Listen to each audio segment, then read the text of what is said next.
있는 분들과 서로 인사를 나눴으면 좋겠습니다. 잘 오셨습니다. 주님의 이름으로 사랑하며 환영합니다. 잘 오셨습니다.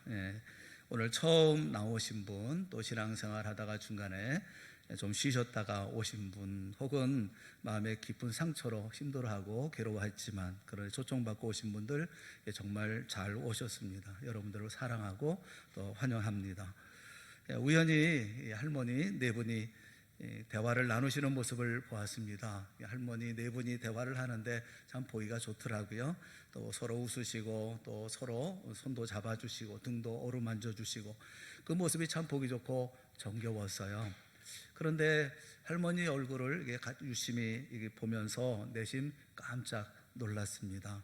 왜냐하면 그분들의 표정이 마치 세상의 모든 것을 통달하고 꿰뚫어 보고 있는 듯한 거만한 심판자의 얼굴이었기 때문에 그렇습니다. 한 분은 얘기를 하면 그 얘기를 들으면서 공감하는 것이 아니라, 그래 무슨 문제인데, 그래 뭐 그까지 문제를 가지고 그래 내가 다 해결해 줄 수 있어, 마치 세상에 어떤 문제도 다 자신이 안다는 듯한 자신만만한 그런 얼굴이었습니다. 그러고 보면 우리들의 얼굴이 다 그런 것 같아요. 그 세상에 보면 가장 지혜로운 사람이 나인 것 같고 가장 현명하고 똑똑한 사람이 나인 것 같습니다. 아마도 그렇게들 서로 대화도 하고 이야기도 나누는 것 같아요. 이렇게 탁월한 사람들이 모여 사는 세상인데, 여러분 그러면 세상엔 왜 이렇게 문제가 많습니까? 우리 모두가 현명하고 똑똑하고 사리분별 분명히 하고 판단 잘 하시는 분들인데 세상엔 왜 이렇게 문제가 많은 것입니까? 엊그제 TV 프로에서 한 형제의 이야기를 소개를 해 주었습니다. 그 형이 로또를 맞았습니다. 17억 로또를 맞았어요. 근데 그 형이 자기 혼자 독식한 것이 아니라 이것을 온 가족과 함께 나누었습니다. 기뻐했던 모든 사람들과 나누고 또 모든 사람들에게 다 나누며 도와주었어요. 참 의의 좋은 형제, 의의 좋은 가족, 이렇게 소개가 되었습니다. 그런데 어느 날 서로 감정적으로 마음이 상해서 형이 막내 동생을 살해하는 그런 일이 벌어졌던 거예요. 그 이야기를 이제 보여주었어요. 보면서 그런 생각이 들었습니다. 무엇이 이 사람들을 이렇게 악하게 만들었을까? 무엇이 이들을 돌이킬 수 없는 비극으로 몰아넣었을까? 보면서 문득 이런 생각이 들더라고요. 이분들이 예수를 믿었더라면 얼마나 좋았을까 하는 생각이 들었습니다. 강영우 박사님이라고 계셔요. 그분은 중학교 때 축구공에 눈을 맞아가지고 실명을 하신 분입니다. 날 때부터 앞을 못 보는 상태로 태어나는 것도 큰 고통이겠지만 멀쩡히 잘 보이던 눈이 어느 날 갑자기 안 보이게 되어졌으니 그 얼마나 절망적이겠습니까? 그것도 축구공에 맞아서 눈 실명하게 되었으니 마른 하늘에 날벼락이 아니었겠습니까? 어떻게 이런 일이, 아마도 사춘기 중학생의 인생이 송두리째 뒤 흔들리는 그런 엄청난 사건이었습니다. 그런데 이분에게는 예수님이 계셨습니다. 실명에 이르는 2년 동안 하나님 제 눈을 고쳐주십시오, 제 눈을 꼭 좀 고쳐주십시오, 이렇게 기도했다고 그래요. 하지만 남아있던 시력마저도 그 2년여간 동안에 다 사라져버리고 말았습니다. 그럼에도 불구하고 예수님은 이 어린 중학생 강영우의 마음을 위로해 주었고, 또 이 아이는 자신을 사랑하시는 예수님의 계획이 분명히 있다는 사실을 믿었습니다. 그래서 중학교 때부터 점자를 배우기 시작해서 점자로 대학 입시 시험을 치렀습니다. 그 결과 장애인으로는 우리나라 최초로 연세대학교 교육학과에 입학했었던 것이죠. 그리고 단과대 전체 수석으로 졸업을 했습니다. 국비 장학생으로 미국으로 유학을 가서 나중에는 미국 연방 최고 공직인 백악관 국가장애위원회 정책 차관보까지 역임하게 되었었습니다. 이 위치는 우리나라 군대로 치면 별 4개 대장급이라고 얘기를 합니다. 강영우 박사가 쓴 책에 이런 이야기를 하고 있습니다. 내가 위기 가운데 섰을 때 하나님이 만일 예스 하고 내 기도를 들으셔서 내 시력을 회복시켜 주셨다면 나는 아마도 평범한 인생을 살았을 것입니다. 그런데 하나님은 나에게 시력 대신에 꿈을 주셨습니다. 예수 그리스도를 믿고 신뢰하는 사람은 자신의 인생을 포기하지 않습니다. 좌절과 절망으로 미래를 만나지 않습니다. 하나님 한쪽 문을 닫으시면 또 다른 한쪽 문을 열어주시는 신실한 하나님이라는 사실을 믿기 때문에 그렇습니다. 그분의 책의 내용 가운데 또 이런 내용이 또 있어요. 자, 이제 자신에게 물어보세요. 나의 하나님은 얼마나 크십니까? 솔직히 말해보세요. 우리 하나님이 우리의 바벨론보다 작을까봐 두려워할 때가 얼마나 많습니까? 대놓고 말하지는 않더라도 우리의 감정과 행동으로 그렇게 말할 때가 너무도 많습니다. 사랑하는 여러분, 우리가 무너지는 모든 문제는 두 가지 원인이 있습니다. 하나는 그 세상이 품은 구조적인 악이 있습니다. 아무리 힘쓰고 애써도 갑은 종래 갑이고 을은 끝내 을일 뿐인 그런 세상이 품고 있는 악이 있어요. 그런데 그보다 훨씬 더 중요한 원인이 있습니다. 그것은 우리 안에 자리 잡고 있는 악, 다시 말하면 죄입니다. 인생 사는 동안에 우리는 그것이 남의 죄 때문이든지 혹은 내 죄 때문이든지 끊임없이 이 악의 문제로 혼란하고 괴로워하고 고통스러워합니다. 이 문제는 우리 모두가 다 안고 있는 문제예요. 이 문제를 해결하는 방법이 있습니다. 4가지 방법이 있는데, 첫째는 그냥 사는 겁니다. 세상에 굴복하고 세상은 그냥 그런 것이려니 하고 살아가는 거예요. 두 번째는 기다리는 것입니다. 시간이 지나면 해결될 거야. 시간이 지나면 해결될 거야. 해결될 때까지 이 어려움 안에서 그냥 살아갑니다. 셋째는 남의 탓으로 돌리는 경우가 있어요. 여러분, 병 속의 이야기라는 말을 들어보셨습니까? 부부가 싸울 때마다 꼭 막아두었던 병 속에 담아두었던 역사를 끌어내가지고 계속해서 문제를 만드는 거죠. 문제를 만나면 오히려 상대방을 찢고 해치고 아프고 상하게 만들면서 그러면서 그 문제를 풀어보려고 애를 씁니다. 하지만 서로가 상처내고 서로가 죽이는 일들밖에 안 되는 경우가 있죠. 마지막 4번째는 어떤 대가를 치르고라도 해결하려고 하는 거예요. 여러분의 인생은 어떻습니까? 여러분 어떻게 인생을 이때까지 살아오셨습니까? 세상사 다 그런 거야, 누구도 다 그런 거야 하고 사십니까? 아니면 뭐 시간이 해결해 주겠지, 좀 참고 기다리면 되겠지, 여러분 기다리고 계십니까? 아니면 세상 원망하고 사람 원망하고 주변에 있는 사람들을 원망하며 사십니까? 저는 여러분 모두가 다 바르고 옳은 생명의 해결책을 꼭 찾으시기를 주님의 이름으로 축원합니다. 어떤 분이 그런 얘기를 했어요. 모든 것의 시작은 위험하다. 그러나 그것이 무엇이든 시작하지 않으면 아무것도 시작되지 않는다. 저는 그 말에 동의해요. 여러분, 오늘 여러분의 모든 문제를 풀어가기를 시작할 수 있기를 주님의 이름으로 축원합니다. 모든 문제를 해결해 주실 수 있기를 바라요. 저는 여러분의 인생의 모든 문제를 해결할 수 있는 원리에 대해서 말씀드리려고 합니다. 생명의 삶을 살기 위한, 정말 행복한 삶을 살기 위한, 인생의 진정한 인생의 모습을 가질 수 있도록 하기 위한 원리가 있어요. 4가지 원리가 있습니다. 그 4가지 원리를 잠깐 말씀드리려고 합니다. 첫째 원리가 뭐냐면, 하나님은 당신을 사랑하시며 당신을 위한 놀라운 계획을 가지고 계신다는 거예요. 하나님은 여러분을 사랑하십니다. 여러분 한 사람 한 사람, 한 분 한 분, 여러분을 향한 놀라운 계획을 가지고 계십니다. 사랑이라는 것은 행복의 절대 조건이에요. 사랑만 있으면 못할 일도 없습니다. 그런데 세상에서 우리가 사랑을 발견하기가 쉽지 않죠. 여러분, 사랑 그거 느껴본 지 참 오래되지 않았습니까? 사랑은 고사하고 진실하게, 진심으로, 인격적으로, 존중함으로 나를 대하는 일을 만나본 기억은 언제였습니까? 자기 이익을 위해서 이용하려고 하고 또 그래서 그것 때문에 접근하고 상대하는 경우가 훨씬 더 많지 않았던가요? 대한민국의 대표적인 항공사를 땅콩 항공이란 명칭으로 부르게 한 대한항공 조연아 전 부사장의 경우, 직원들에 대한 아나무인의 태도만이 아니라 자신의 잘못을 인정하지 않는 기자회견이 모든 사람의 분노를 자아냈죠. 직원에게 갑질을 했던 피자 회사의 회장도 5줄의 짧고 시큰둥한 사과문 때문에 어렵게 성공시킨 기업의 이미지를 다 추락시켜버리고 말았습니다. 서울시 교육감에 도전했다가 이혼 후 돌보지 못했던 딸이 쓴글 때문에 결국 낙마했던 고승덕 변호사도 기자회견을 열어서 못난 아버지를 둔 딸아 미안하다라고 큰 소리로 외쳤지만 사람들은 기자회견이나 매스컴을 통해서가 아니라 딸에게 직접 사과하라라고 냉담하게 반응했습니다. 진심으로 잘못했다, 미안하다, 용서해야 되고 말만 하면 되는데 구질구질하게 변명하는 모습은 여전히 사람을 동등한 사람으로 존중할 줄도 존대할 줄도 모르는 그런 모습을 보면서 사람들은 분노하는 거죠. 여러분, 직장에서는 어떻습니까? 직장에서는 일했던 모든 것을 집어 던지면서 이걸 일이라고 했어? 넌 좋겠다 달랑 미안하다는 말 한마디만 하면 그만이니까 제발 나가줘. 내 면상을 더 보고 있으면 토할 것 같아. 이게 사람 대접입니까?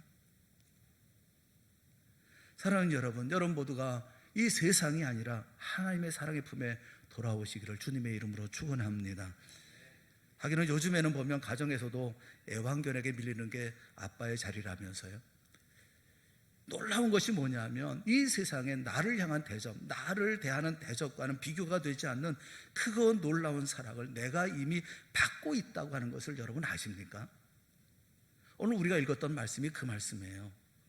요한복음 3장 16절에 하나님이 세상을 이처럼 사랑하사 독생자 예수 그리스도를 주셨으니 이는 그를 믿는 자마다 멸망하지 않고 영생을 얻게 하려 하심이라. 이미 말씀하셨어요. 여러분 다시 한번 읽어봤으면 좋겠어요. 좀 바꿔서 여기 세상을, 하나님의 세상을 할 때 세상이라는 말에 자신의 이름을 넣어가지고 한번 읽어봤으면 좋겠어요. 한번 다 같이 자신의 이름을 넣어가지고 한번 다 같이 읽어봅시다. 시작. 하나님이 성이를 이처럼 사랑하사 독생자를 주셨으니 이는 그를 믿는 자마다 멸망하지 않고 영생을 얻게 하려 하심이라. 쉽게 말해서 하나님은 저와 여러분을 너무 사랑하셔서 우리를 위해서 자기의 외아들 하나님이신 예수 그리스도를 대신 희생시키셨다. 그런 이야기예요. 세상에는요, 모든 이야기들이 거의 대부분 복수에 대한 이야기입니다. 영화도 복수에 대한 이야기, 드라마도 복수에 대한 이야기, 소설도 복수를 얘기를 해요. 이런 복수를 달콤한 복수 이렇게까지 말합니다. 심지어 막장 드라마조차도 막판에 통쾌한 복수를 보여주면서 이 시청자를 확보하죠. 누구도 용서라든가 희생을 달가워하지 않습니다. 세상은 분노로 가득 차 있고 그 분노를 풀 수 있는 어떤 폭력적인 방법, 이 복수의 방법을 늘 생각하는 것 같습니다. 그런데 하나님 우리에게 영원한 생명, 멸망하지 않는 풍성한 삶을 주기 위해서 자기 아들 예수 그리스도에게 우리의 모든 죄를 다 짊어지어서 우리 대신 십자가에서 희생제물이 되게 하셨어요. 그렇게 하심으로 저와 여러분을 살리려고 하시는 거죠. 왜 그렇게 하십니까? 이유는 단 하나밖에 없습니다. 사랑하기 때문에. 여러분, 이런 사랑 받아보신 적 있습니까? 누군가 나 대신 생명을 버려 죽어주는 사랑, 누가 나 대신 이 모든 걸 희생하고 짊어지는 사람, 내가 져야 하는 모든 책망과 내가 져야 하는 모든 부담을 누군가 대신 주어주는 그런 사랑, 이런 사랑 여러분 느껴보신 적이 있습니까? 하나님은 이미 우리를 그렇게 사랑하고 계시다, 그렇게 말씀하고 계셔요. 그런데 왜 사람들은 이 사랑을 느끼지 못하는 걸까요? 두 번째 원리에서 이야기해 줍니다. 이 두 번째 원리, 여러분 그 주보 그림을 이렇게 보시면 첫 번째 그림을 보시면 되겠어요. 첫 번째 그림을 보시면서 제 말을 들으세요. 두 번째 원리입니다. 사람은 죄에 빠져서 하나님으로부터 떠나 있습니다. 그러므로 하나님의 사랑과 계획을 알 수 없고 또 그것을 체험할 수 없습니다는 거예요. 우리가 이 하나님의 사랑과 계획을 알지 못하는 이유는 우리가 죄 가운데 있기 때문에 보이지 않는 것입니다. 그래서 하나님을 알 수도 없고 하나님의 사랑과 계획도 알거나 체험할 수가 없어요. 우리가 죄라는 것이 있어서 하나님을 볼 수도 없고 하나님의 사랑도 알 수가 없고 아무리 사랑을 베풀어줘도 우리는 깨닫지를 못해요. 혼자서 완전하게라는 책이 있어요. 혼자서 완전하게라는 책의 작가가 그의 글에 이런 이야기를 실었습니다. 회사를 뛰쳐나가고 싶을 때, 여행을 떠나고 싶을 때, 성공 여부가 불투명하지만 흥미로운 무언가에 자원을 쏟아부으려 할 때 말리는 사람은 늘 언제나 가족이었다. 그래서 가족은 자기 인생의 가장 큰 족쇄였다. 그렇게 이야기를 해요. 그래서 이분의 얘기는 가족과 거리를 두어야 한다는 거예요. 웬만하면 가족을 더 늘리지 않는 편이 좋다, 이렇게 충고를 합니다. 여러분, 어쩌면 내가 하는 모든 일에 가족이 족사가 되기도 하고 방해가 되기도 하고 가로막기도 합니다. 그런데 가족이 누굽니까? 가족은 나를 사랑하는 사람들이 가족입니다. 가족이 누굽니까? 나를 염려하는 사람들이 가족입니다. 가족이 누굽니까? 내가 힘들고 어려울 때 나를 도와줄 유일한 사람이 바로 가족입니다. 그래서 막기도 하고 방해하기도 하고 조언하기도 하고 충고하기도 하는 거예요. 그런데 거리를 두어야 하는데요, 웬만하면 가족 수를 더 늘리지 않는 것이 좋다는 거예요. 어리석지 않습니까? 아이가 학교 다니는데 얼굴 표정이 어두워요. 힘들어요. 지친 표정으로 치울하게 들어와서 문을 열고 들어옵니다. 보는 부모의 마음이 좋지 않잖아요. 많이 걱정이 되지 않습니까? 물어봅니다. 아니, 무슨 일이 있어? 학교에서 무슨 일이 있어? 왜 그래? 무슨 일 때문에? 물어보면 아이가 그냥 신경질적으로 부모를 향해서 던집니다. 신경 꺼, 이러면서 들어가서 문을 꽝 하고 걸어 닫고 들어갑니다. 신경 꺼? 아니, 가족이 신경을 끄면 누가 신경을 써줘요? 누가 그 아이를 이해합니까? 누가 그 아이를 위로합니까? 누가 그 아이가 어려울 때 도와줍니까? 사랑하는 여러분, 사람들은 하나님이 만드신 세상에 살면서도 이 세상의 주인이신 하나님을 알지 못해요. 그래서 하나님, 내 삶에서 나가주세요, 신경 꺼주세요, 함부로 대합니다. 왜 그렇습니까? 우리 안에 죄가 분별력을 잃게 만들었기 때문에 그렇습니다. 그래서 똑바로 알지도 못하고 바르게 생각할 줄도 모릅니다. 아담과 하와가 선악과를 먹고 하나님 명령을 거역해서 죄를 짓습니다. 그러자 4가지 증상이 나타나요. 첫째가 두려움이 생깁니다. 그렇게 가까웠던 하나님도 죄를 짓고 나니까 두려워집니다. 그래서 숨습니다. 두 번째는 비겁해집니다. 변명합니다. 아담은 하와 탓으로, 하와는 뱀에게 자신의 죄를 덮어버려요. 이렇게 비겁한 자의 특징은 3번째 증상이 뭐냐면 무례해요. 죄는 사람을 무례하게 만듭니다.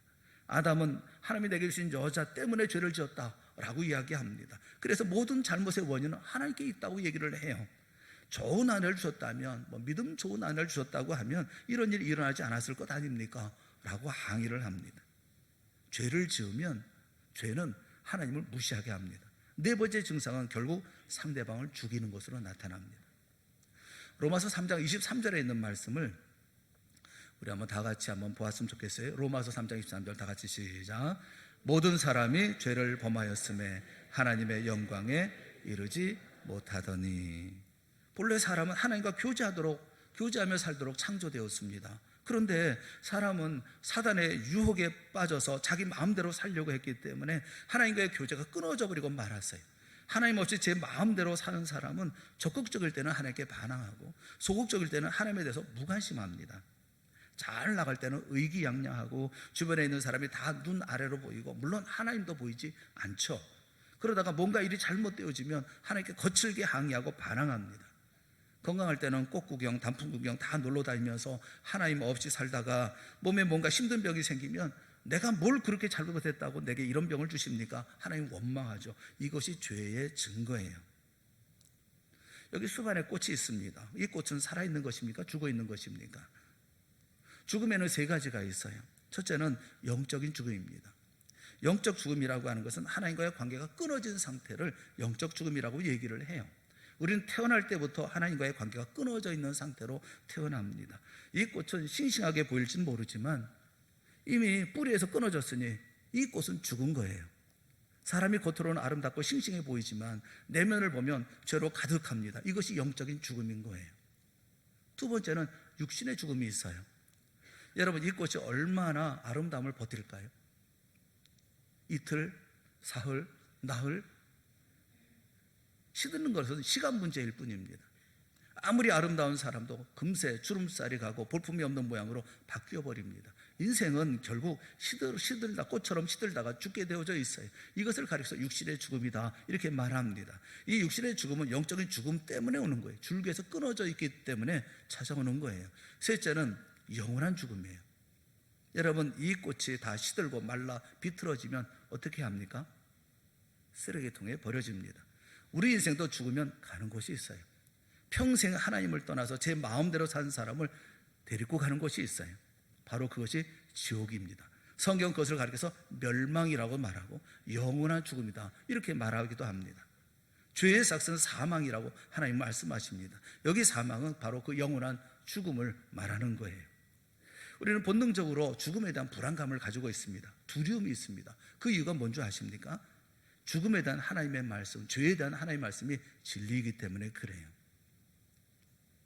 여러분, 그림으로 다시 돌아가서 죄에 빠진 인간에 대한 그 그림을 다시 한번 보세요. 첫 번째 그림, 하나님은 거룩하시며 사람은 죄에 빠져 있습니다. 그래서 이 둘 사이에 커다란 간격이 생겼어요. 사람들은 끊임없이 선행이나 철학이라든가 또 종교 등의 자기 힘으로 하나님께 도달하려고 애를 쓰고 풍성한 삶을 살아보려고 애쓰고 노력하고 있습니다. 그런데 이 간격을 이어줄 수가 없어요. 그래서 이 길을 이어주는 유일한 길, 그것이 제3원리에 설명을 하고 있습니다. 세 번째 원리, 이 두 번째 그림을 여러분 보세요. 가운데 있는 그림, 예수 그리스도만이 사람의 죄를 해결할 수 있는 하나님의 유일한 길입니다. 당신은 그를 통하여 당신에 대한 하나님의 사랑과 계획을 알게 되며 또 그것을 체험하게 됩니다. 하나님과 우리 사이의 간격을 메워주는 유일한 길은 예수 그리스도예요. 예수님이 어떤 분이시기에 우리의 죄 문제를 해결해 주시고 영생을 주시는 유일한 길이라고 말합니까? 로마서 5장 8절에 있는 말씀, 우리 한번 다 같이 로마서 5장 8절에 있는 말씀을 같이 보겠습니다. 시작. 로마서 5장 8절 다 시작. 우리가 아직 죄인 되었을 때에 그리스도께서 우리를 위하여 죽으심으로 하나님께서 우리에 대한 자기의 사랑을 확증하셨느니라. 우리가 죄인 되었을 때 예수 그리스도께서 우리를 위하여 죽으심으로, 하나님은 저와 여러분을 사랑하십니다. 그래서 자신의 아들이신 예수님을 저와 여러분을 대신하여 십자가에 못 박아 죽게 하셨습니다. 죄를 지은 저와 여러분을 지옥에 보내지 않기 위해서 예수님이 친히 자신이 죄와 형벌을 대신 지고 죽게 하신 거예요. 죽어야만 하는 겁니까? 꼭 죽어야만 합니까? 네, 그렇습니다. 죄를 지으면 반드시 죽어야 합니다. 그것이 이 세상을 만든 하나님의 법입니다. 아담의 죄가 인류 모두에게 전가되었기 때문에 우리 모두는 죄 가운데 있습니다. 이 죄를 용서받기 위해서는 아담과 같은 사람이 죽어야 합니다.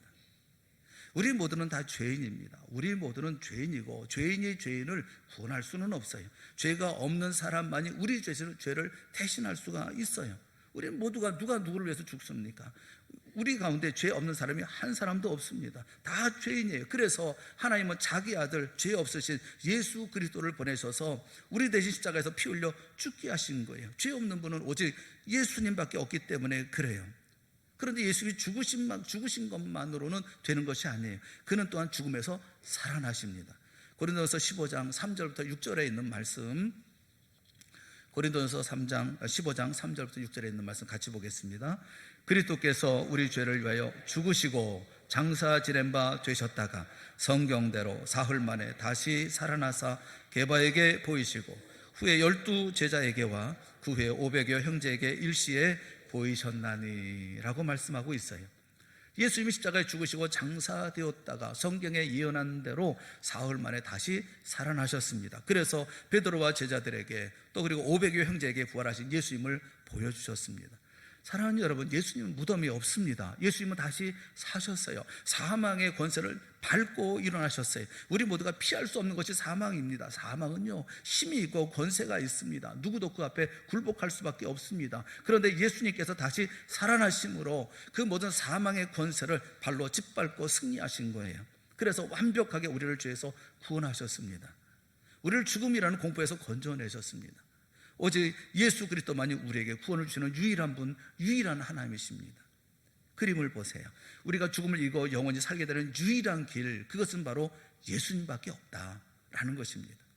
요한복음 14장 6절에 내가 곧 길이요 진리요 생명이니 나로 말미암지 않고는 아버지께로 올 자가 없느니라 말씀하고 있어요. 여기 길, 이 길도 있고 저 길도 있고 이런 여러 가지 길이 있다는 말이 아니에요. 여기 길은 the way, 유일한 길, 바로 그 길, 유일한 진리, 유일한 생명이라고 말씀하고 있어요. 예수님을 통하지 않고서는 아무도 하나님께로 갈 수가 없고 하나님께로 갈 수가 없기 때문에 누구도 진리도 생명도 얻을 수가 없는 거예요. 그래서 예수님을 믿으라는 것입니다. 하나님은 그의 아들이신 예수 그리스도를 이 세상에 보내서 우리를 대신하여 십자가에 죽게 하심으로 우리의 죄값을 담당하게 하시고 하나님과 우리 사이에 다리를 놓아주셨습니다. 이제까지 들었던 말씀들을 한번 정리를 하겠습니다. 하나님은 우리를 사랑하십니다. 우리를 위해서 놀라운 계획을 가지고 계십니다. 하나님 우리에게 영생을 주시기로 작정하셨습니다. 그런데 왜 우리가 그것을 모르고 삽니까? 왜 알지 못하고 삽니까? 죄 때문에 그렇습니다. 그러므로 죄 문제를 해결해야 합니다. 그런데 죄 문제는 우리 스스로 해결할 수가 없습니다. 인간들 스스로 해결할 수가 없기에 하나님은 아들 예수님을 우리를 위해서 내놓으시고 우리의 죄를 위해 십자가에 죽으시고 또 사흘 만에 부활하게 하셨어요. 우리가 지금까지 이 내용을 말씀드렸고 알게 되었습니다. 그런데 이 세 가지 원리를 아는 것만으로는 충분하지가 않아요. 네 번째 원리가 있습니다. 우리는 개인적으로 예수 그리스도를 나의 구주, 나의 하나님으로 영접해야 합니다. 그러면 우리는 우리 각 사람에 대한 하나님의 사랑과 계획을 알게 되고 또 그것을 체험하게 되어지는 것입니다. 예수 그리스도를 우리는 각자 영접해야 합니다. 요한복음 1장 12절 말씀에 영접하는 자 곧 그 이름을 믿는 자들에게는 하나님의 자녀가 되는 권세를 주셨으니 라고 약속을 하고 계십니다. 영접하는 자 곧 그 이름을 믿는 자들에게는 뭐가 됩니까? 하나님의 자녀가 되는 권세를 주신다 말씀하고 있어요. 어떻게 영접합니까? 믿음으로 영접하는 거예요. 에베소 2장 8절 9절 말씀 우리 한번 다 같이 보겠습니다. 에베소서 2장 8절 9절 시작. 너희는 그 은혜에 의하여 믿음으로 말미암아 구원을 받았으니 이것은 너희에게서 난 것이 아니요 하나님의 선물이라. 행위에서 난 것이 아니니 이는 누구든지 자랑하지 못하게 함이라. 은혜에 의하여 믿음으로 말미암아 구원을 받았다 말씀하고 있어요. 그리고 이것이 선물이다 이렇게 말씀합니다. 구원은 하나님의 선물입니다. 우리 안에 예수님을 향하는 마음이 있고 우리 안에 하나님을 믿는 마음이 생기면 이제는 손을 내미는 것은 우리가 내밀어야 되는 거예요. 그럴 때 안겨주시는 선물, 그것이 바로 구원입니다. 믿음으로 마음을 열고 구원을 얻기를 바라시면 하나님의 이 선물이 바로 여러분의 것이 되어지는 거예요. 믿고 싶은 마음이 생기는 것도 하나님께서 도와주시고 하나님께서 은혜 가운데 내게 주시는 마음이거든요. 사랑하는 여러분, 오늘 참석해서 하나님을 바라보는 여러분 모두가 다 주 앞에 손을 내미는 놀라운 은혜가 있기를 주님의 이름으로 축원합니다. 이 그림, 세 번째 그림을 한번, 마지막 그림을 한번 보세요. 여러분이 어느 쪽에 속했는지 한번 그 그림을 한번 보세요. 왼쪽 그림은 내가 나의 주인인 사람의 그림이에요. 내가 하나님이 되어 있는 사람의 그림이죠. 이 그림을 보면 그림 가운데 내가 왕이 되어 앉아 있습니다.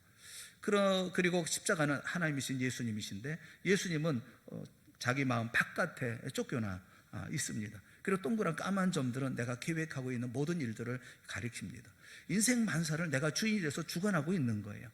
그런데 그 계획들을 보면 되는 것도 있고 안 되는 것도 있고 무질서하게 뒤엉켜 있습니다. 엉망진창입니다. 이 사람의 마음에는 늘 혼란과 불안과 고통이 떠나지 않아요. 한 치 앞도 내다보지 못하는 자기가 주인 노릇을 하고 있으니 마치 소경이 핸들을 잡고 있는 것과 다를 바가 없는 거죠.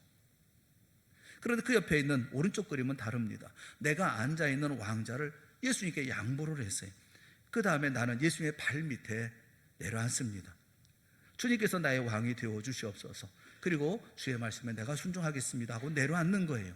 전능하신 하나님, 살아계신 하나님, 모든 것을 주관하시고 생사화복을 다 알고 계신 하나님 되신 예수님이 내 마음의 주인이 되고 내 인생의 주인이 되시니 혼란이나 불안이 사라지고 생의 모든 일들이 질서정연하게 분명하게 진행이 되어져 가는 그런 모습이에요. 여러분, 이 두 그림 중에서 오른쪽 왼쪽 그림 중에서 여러분은 어느 것이 나의 삶을 잘 나타내고 있는 그림이라고 생각하십니까? 마음을 한번 짚어보세요. 내 삶이 어떻습니까? 질서정연한 삶을 살고 계십니까? 아니면 혼란스러운 삶을 살고 계십니까? 내일을 알 수 없는 두려움과 걱정 속에서의 삶을 살고 있습니까? 그렇다면 여러분 어느 그림에 속하기를 원하십니까? 이건 대단히 중요한 질문이에요. 이제 여러분의 결단이 필요하다는 겁니다. 내가 주인이 되어서 오리무중의 삶을 계속 살 것인지 아니면 예수님을 내 마음에 모시고 죄의 모든 문제를 해결하고 평안과 행복과 만족과 화목의 영원한 삶을 살 것인지 결단을 내리셔야 된다는 거예요. 오늘 처음 나오신 분들은 예수님을 마음에 영접할 수 있기를 주님의 이름으로 축원합니다. 쉬셨다가 가끔 이렇게 오신 분도 계실 텐데 여러분 정리된 삶을 살 수 있도록 주님과 함께하는 삶이 되어질 수 있기를 바라요. 특별히 상처 있고 교회를 떠났던 분들도 여기 계실 줄로 압니다. 얼마나 힘들게 사시다가 이곳에 이 자리에 오셨겠어요. 하나님의 사랑, 예수 그리스도의 십자가의 보혈로 치유받는 이 시간이 되어질 수 있기를 주님의 이름으로 축원합니다. 예수님의 사랑은 변하지 않습니다. 예수님의 구원의 놀라운 역사는 변하지 않아요. 프랑스의 최고 철학자라고 얘기하는 파스칼이라고 하는 분이 그런 얘기를 했죠. 천국, 이것은 포기하기에는 너무나 엄청난 도박이다. 우리가 인생 살아가면서 천국을 포기한다는 것은 도박이에요. 엄청난 도박이라는 거예요. 그냥 우리가 포기해버리기에는 너무나 어마어마한 도박이다, 그렇게 말하고 있어요. 인생의 삶을 살 수 있어요. 그런데 여러분, 천국을 포기하고 사시겠습니까? 여러분 마음대로 사시겠습니까? 여러분 모두가 모든 것을 다 포기한다 할지라도 천국은 절대로 포기하지 않는 여러분 모두가 되어질 수 있기를 주님의 이름으로 축원합니다.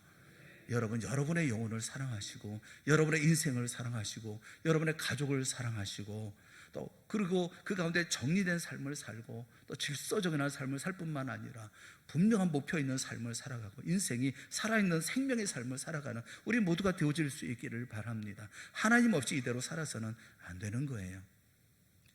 예수님은 십자가에서 우리가 지금 모든 죄를 대신해서 피 흘려 죽으시고 우리 죄를 모두 대속해 주셨으며 또 죽은 지 사흘 만에 무덤에서 부활하셔서 죄의 결과인 이 사망을 철저히 무너뜨려 주셨어요.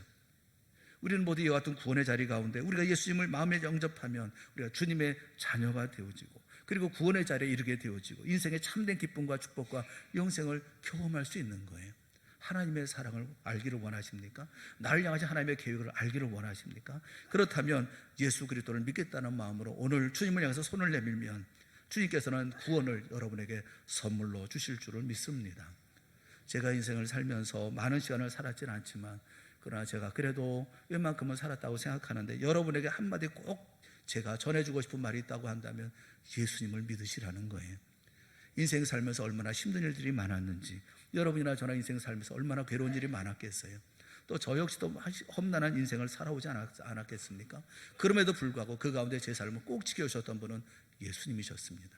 주님께서 나에게 위로해 주시고 주님께서 내 길을 명확히 보여주셨고 제게 힘을 주셔서 이 길을 걸어갈 수가 있었어요. 저는 삶을 살면서 마지막 순간까지 저는 후회 없는 삶을 살 것이라고 장담합니다. 왜냐하면 그때까지 주님은 나와 함께 하실 것이기 때문에 그렇습니다. 사랑하는 여러분, 여러분 모두가 다 오늘 이 시간 결단하시고 그리고 주님을 향해서 손을 내밀 수 있기를 바랍니다. 주님, 내게 믿음을 주시옵시고 주님, 내게 생명을 주시옵시고 주님, 나를 변화시켜 주셔서 기적의 삶을 살게 하여 주시옵소서. 하나님은 여러분을 사랑하십니다. 하나님이 여러분을 통해서 하나님의 계획을 이뤄갈 수 있도록 주님과 함께하는 여러분 모두가 되어질 수 있기를 주님의 이름으로 축원합니다. 힘다해서 오늘 주님을 바라보는 좋은 시간 되어지고 마음에 결단하고 그리고 주님을 향해서 다시 한번 새로운 발을 내딛을 수 있기를 바랍니다. 상처받은 가운데 오늘 나왔던 여러분들 주님께서 위로하시고 격려해 주시기를 바랍니다. 여러분 모두가 다시 한번 새롭게 하나님을 믿고 예수 그리스도 안에 돌아오는 복된 은혜가 있기를 주님의 이름으로 축원합니다. 함께 기도하겠습니다. 오늘 예배 함께한 모든 분들에게 주님께서 구원을 베풀어 주시기를 원합니다. 주 예수 그리스도를 믿게 하여 주시옵소서. 예수님이 십자가에서 죽으심으로 내 죄값을 담당하셨음을 믿게 하여 주시옵소서. 마음의 문을 열고 예수님을 나의 구주 나의 하나님으로 영접하게 하여 주시옵소서. 내 죄를 용서하시고 영생을 주시기를 간구하게 하여 주시옵소서. 그래서 주님이 나를 다스려 주시고 나를 주님이 원하시는 사람으로 만들어 주시기를 기도하는 우리 모두가 되게 하여 주시옵소서. 처음 나오신 분, 또 쉬다가 나오신 분, 혹은 마음의 상처 때문에 그래서 갈등하고 힘들어하셨던 모든 분들 주께서 위로하시고 그들의 마음 가운데 명확하게 하나님의 사랑을 보게 하여 주시옵시고 그 주님의 손을 붙잡고 다시 일어서는 저희 모두가 다 되게 하시고 새로운 인생길을 걸어갈 수 있도록 큰 은혜 베풀어 주시옵소서. 오늘도 예배에 참여하여 하나님께 드려진 모든 예물들마다 주께서 복 내려 주실 줄을 믿습니다. 저들에게도 큰 복으로 채워 주시옵소서. 예수님의 이름으로 간절히 축복하며 기도드리옵나이다. 아멘. 광고 말씀을 잠깐 드립니다. 교회 처음 나오신 분들을 위해서 우리가 나갈 때 그분들이 먼저